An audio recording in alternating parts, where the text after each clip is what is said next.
Welcome, Freedom Talks. I'm glad y'all are here. I'm Kris Jordan. Hi, girls. I am not used to being on this side of the camera. I'm usually on the other side of the camera, and I've gotten kind of used to that. So this is new, and I'm going to do my best to speak clearly and be as calm as I possibly can. I'm a little nervous. I want to point out that so glad that Christina came, and also that Hannah from Path is here to support me. I really think that's cool, and that, anyway, it's very good. Okay, so I'm going to start with a prayer. Dear Father God, I thank you. I thank you for what you've done in my life and where you've put me and how far your love and how deep your grace abounds, Lord. I thank you for every woman in this room. I thank you for having a place of safety and creating this house of refuge for them to come and to get better. Lord, I ask that you get me out of the way tonight and that you speak through me, Lord. Fill me with your presence, that anything that I would say would help one of these ladies.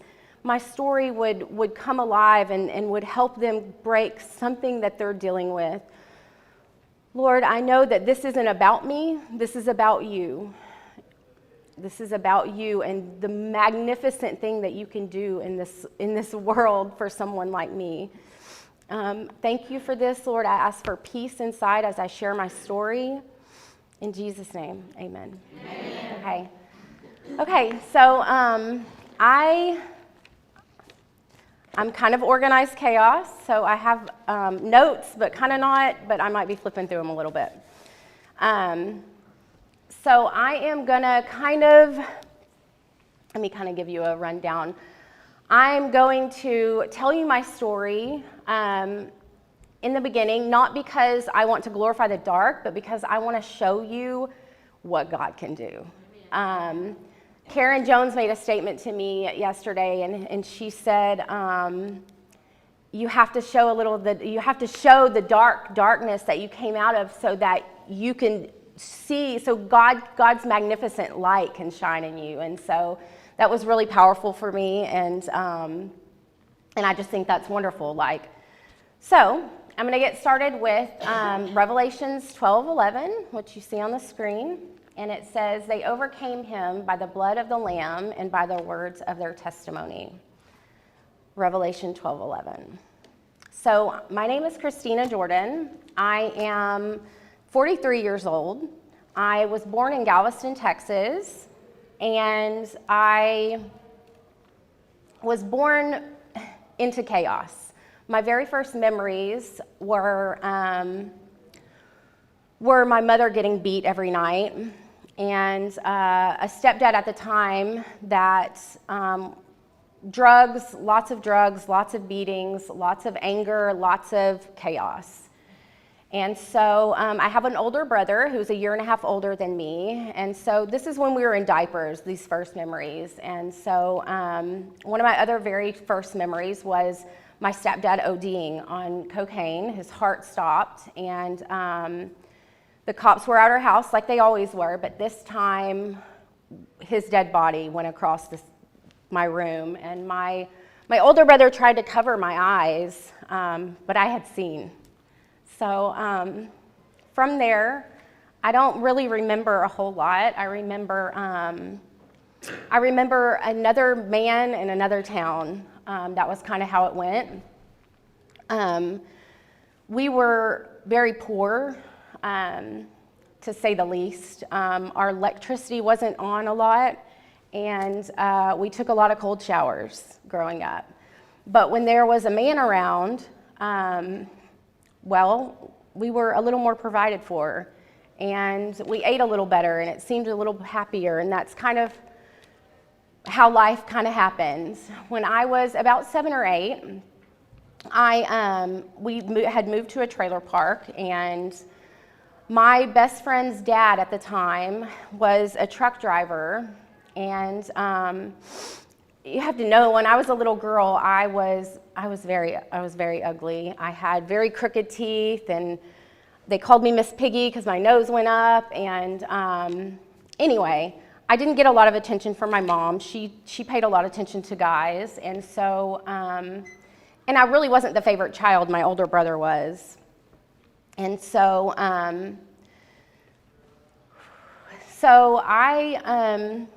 this guy started to touch me inappropriately, and went on for several years.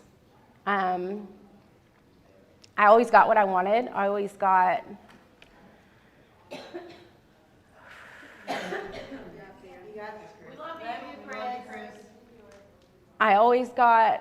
to ride in the big truck, and I got attention, and I got toys, and nothing that my mother would just say, you know, go outside and play. It was just we were white trash, and she was angry and kind of mad that she even had kids, I think. So I let this man touch me for a long time. I honestly think he never hurt me, so I really think that I thought that this was the currency. You know what I mean? This is the currency to have what I want in life.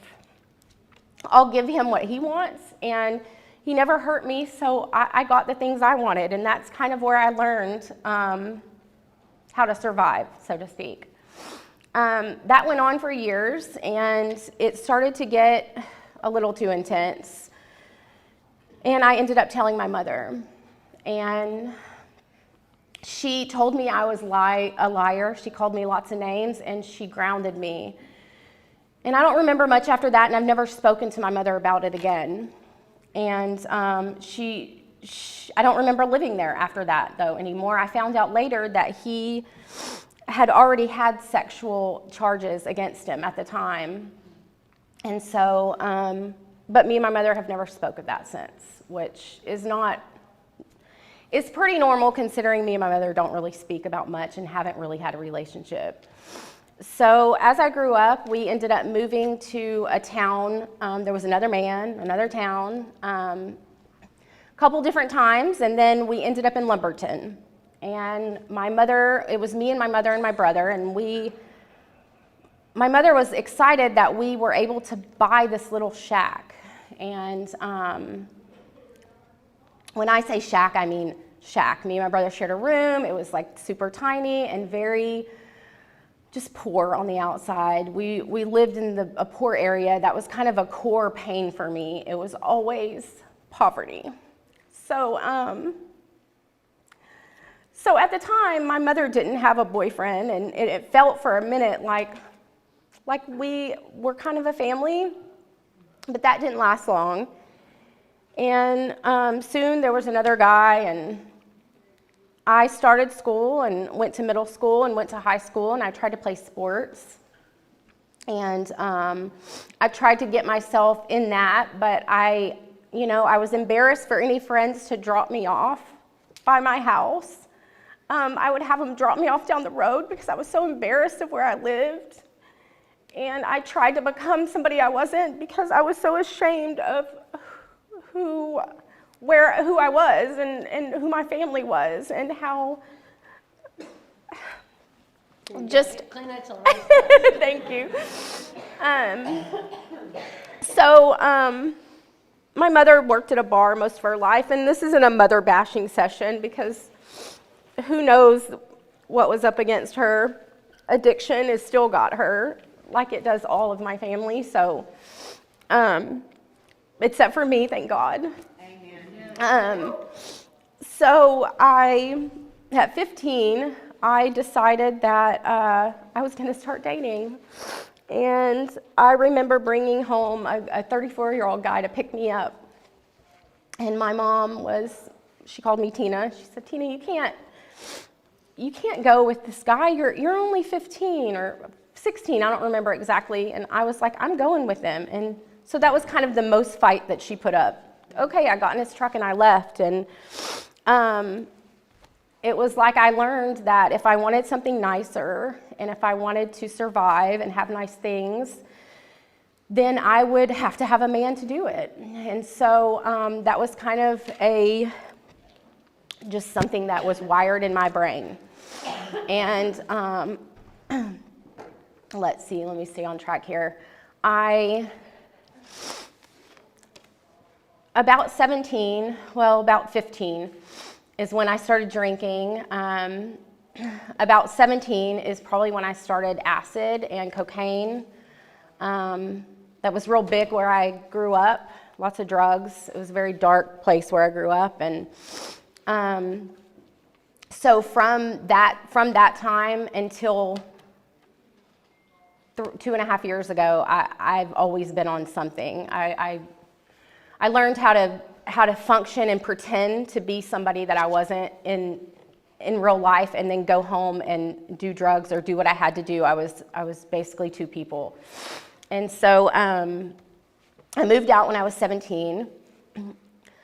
I ended up falling in love, or so I thought, lots of drugs. I moved to San Antonio, and I went to beauty school. I did accomplish that. I got my hair license, and so that was really cool. I bartended and I waited tables, and so most of my 20s were a blur. Lots of men, lots of drugs, lots of men, lots of drugs. I thought I fell in love, and I've thought I've fallen in love a couple times, to be honest. I've been married twice, and I've been divorced immediately twice. One of these men moved me to Portland, Oregon, and so when I moved to Portland, Oregon, after that blew up, because it was not really about love, it was about ecstasy and whatever drugs that we could get our hands on at the time. When all of that wore off, we got a divorce, and I was introduced to the sex industry. So I worked at a gentleman's club as a cocktail waitress, and then a bartender, one of the head bartenders, and I worked there for 5 years. I felt powerful, and I felt like I could take care of myself, make the money I wanted to make, and have whatever guy I wanted to, And so from there, I moved back to Texas. Another guy, another state. I got into some trouble legally, drugs. I think that was pills at that time. It went from basically acid, ecstasy, pills, cocaine was all there the whole time, and then meth happened after that. So I moved back. I got into some trouble. I ended up having to go to prison. So I did 7 months prison time on a 2-year sentence. And when I got out, I tried to make it doing hair and living. I couldn't pay my bills, and I was by myself, and all I wanted was a man to keep me happy or somebody around. And so I remember making the decision that day that I was going to start selling my body and I would become a prostitute. And I did that, and I did it for many years. I felt during that time I was glamorous. I went to Vegas all the time. I took trips to Canada and trips everywhere, and the men were all married. I've always made sure they were married because I didn't want them to fall in love with me. However, I fell in love with most of them, I think, and just the idea of having something I didn't want. I'm not proud of that at all. I ruined a lot of marriages that way. When I decided to get out of that, I I had gotten IV drug use. I was doing methamphetamine, and I had gotten really bad. It takes a lot to kind of keep in that lifestyle and keep doing that.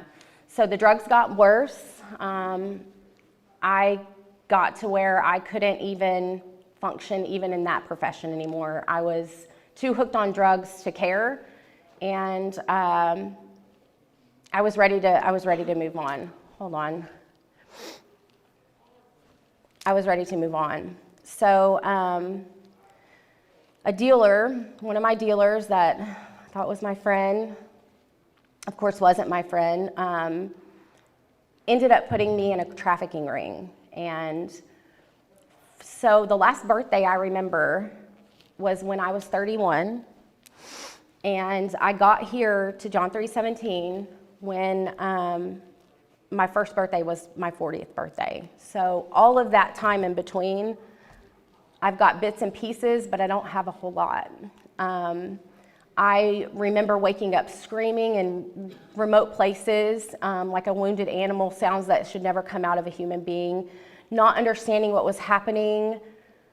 There was a time that I wrote the time on my hand every time I took drugs or ate anything because I thought I could see how much time I was losing. My mind kind of morphed into, surely this couldn't be happening. Surely I'm doing too many drugs, or you know what I mean?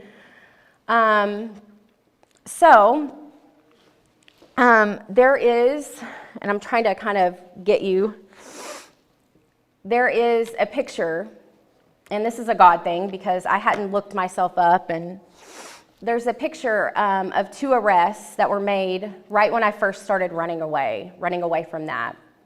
And this consisted of a lot. So running away for probably these pictures kind of helped me put a timeline, and I'll show them to you in a minute. I don't want to leave them up there for too long. Basically kind of helped me get a timeline of when I started running from this. I had I had went into houses and taken showers and like pretended that it was my house and put on the clothes several times. I was terrified to use my own name, which is the reason I go by Kris here. Although I look at that now as the new name God has given me, and so it's a lot different than looking at it because I'm scared. But so I have a couple charges for that. I would run and I would try to get away. I would be in a hotel room, or I would go back to this guy's house or this other guy's house that basically I thought loved me, and I thought I loved them. I still think I love them sometimes because even though they were the ones hurting me, they were the ones feeding me and loving me, and that's all I ever knew. You give men what they want, and then that's like the currency. That's the sacrifice. And so I just thought that. I just thought that in my life, and that's how I lived my life. And so I stayed in it way longer than I should have. So when I did start running,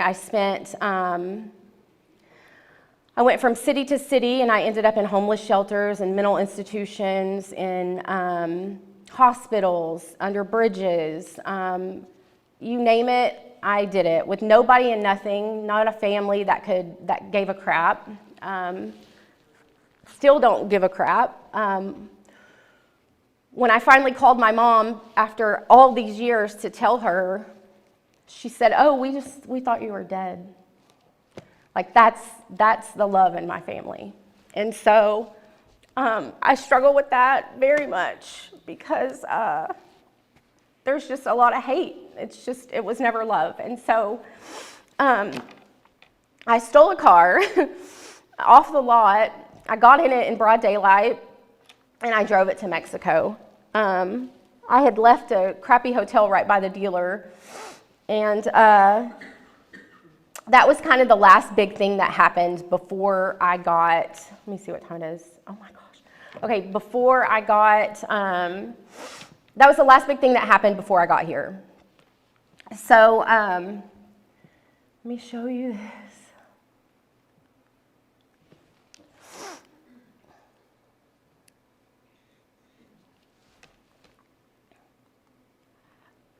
Okay, so that was me.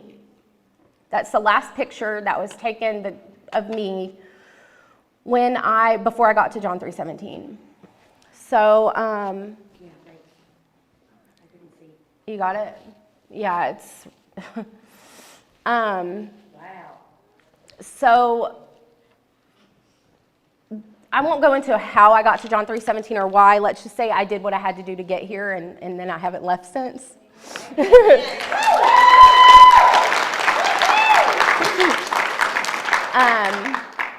So I didn't realize what had really happened when I came in, and this is kind of what I want to go in for you girls, because when you're here and you're broken and you're not getting it and you're upset and you're kind of feeling crazy, like I just want to say that's normal. Like this is your place to get well. And so have grace and have with yourself that you are getting better. So it took me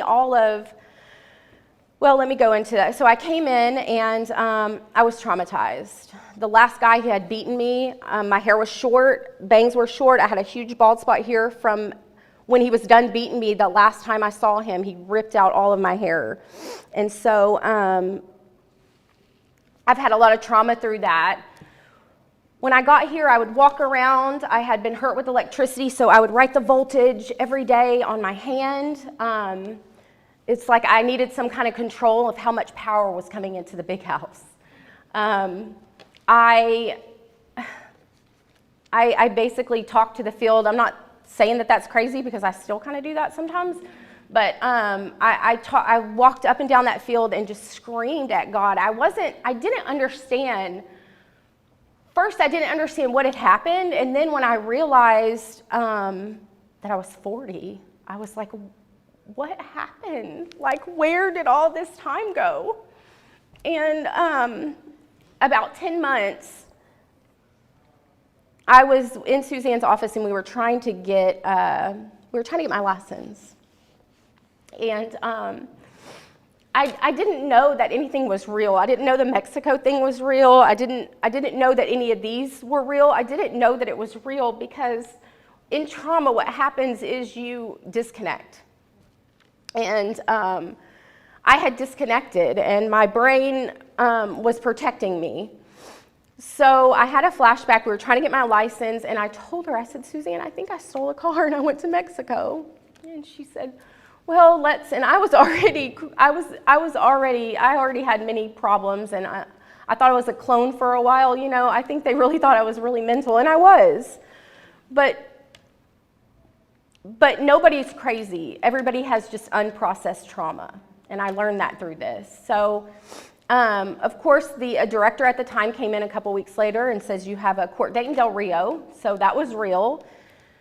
By the time I went to that court date, I was living at the staff house, and all of these things, all of these flashbacks came flooding back. I know that I woke Crystal up a time or two because I was convinced that people were outside, and I would wake up screaming. It all came flooding back, and I was scared, and I was traumatized, and that's where PATH came in. I was able to get a hold of them, and they helped me through my court case, and they've been paying for trauma counseling for me for 1.5 years now. Amen. So, which has been awesome. Okay, so let's get off this picture. Okay, I got through the hard part, so this is a good part. So, after I got back from dealing with the Mexico charge, they gave me 3 years probation, by the way, which I've been on for 1.5 years now, and might be early released off.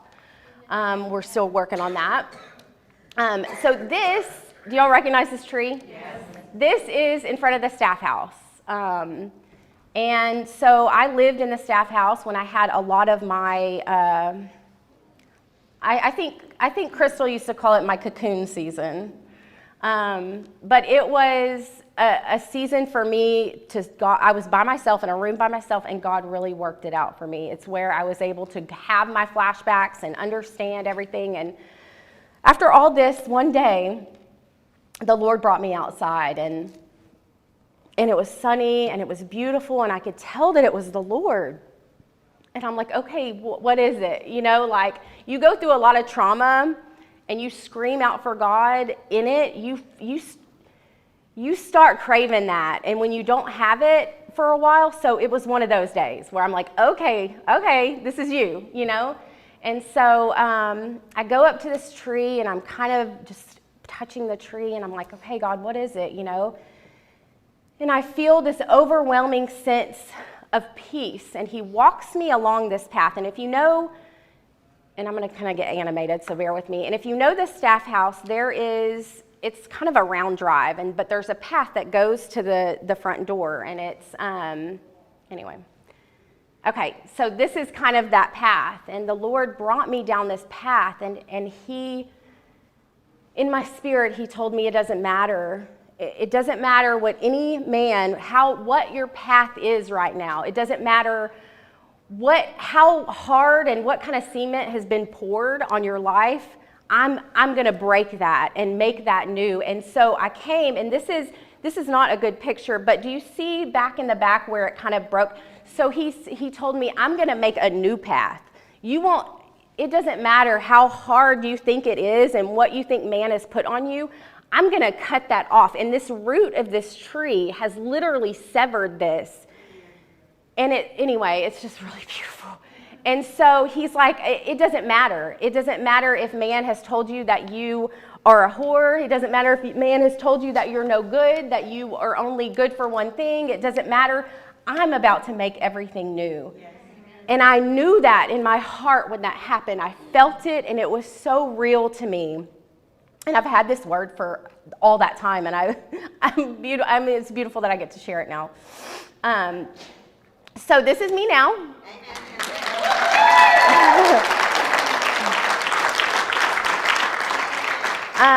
I have a couple scriptures that I want to share with the tree image, but I'm going to leave these pictures up because, these are way better than those old ones. Okay.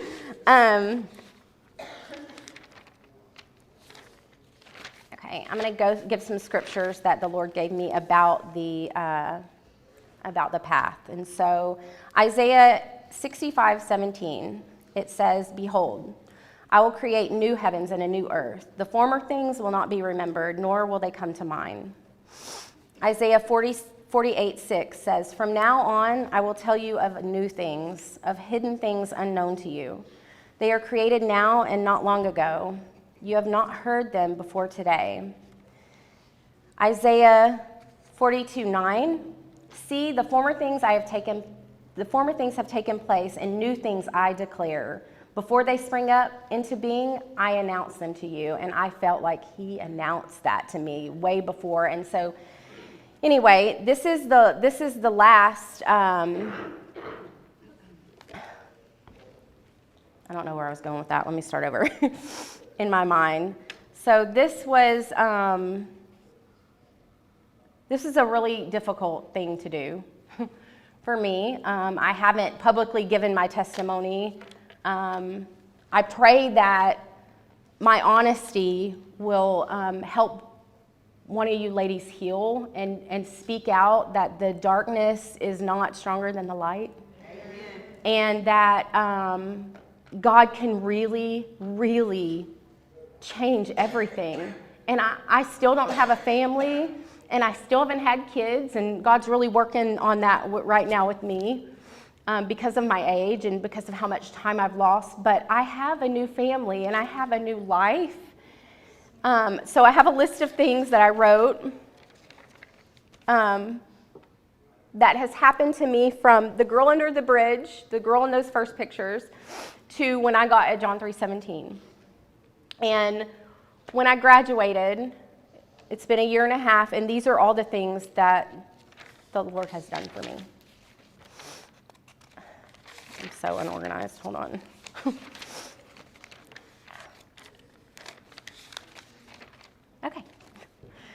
Okay, so I got my driver's license back. I got a car. I am the house mom in the cottage. I'm a leader in this church. I'm the producer of Freedom Talks.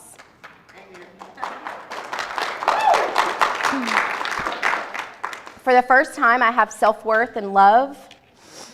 My life has never been better than it is right now, ever, since the day I was born.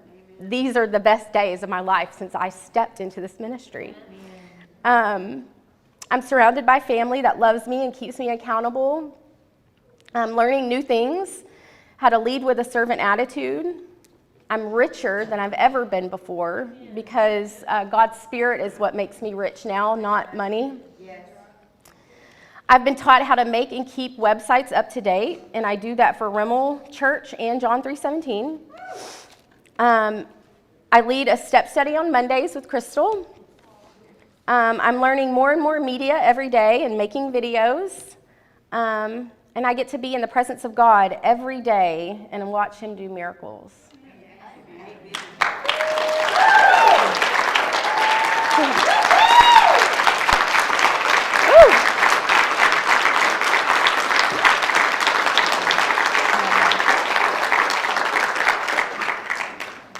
Okay, should I ask questions?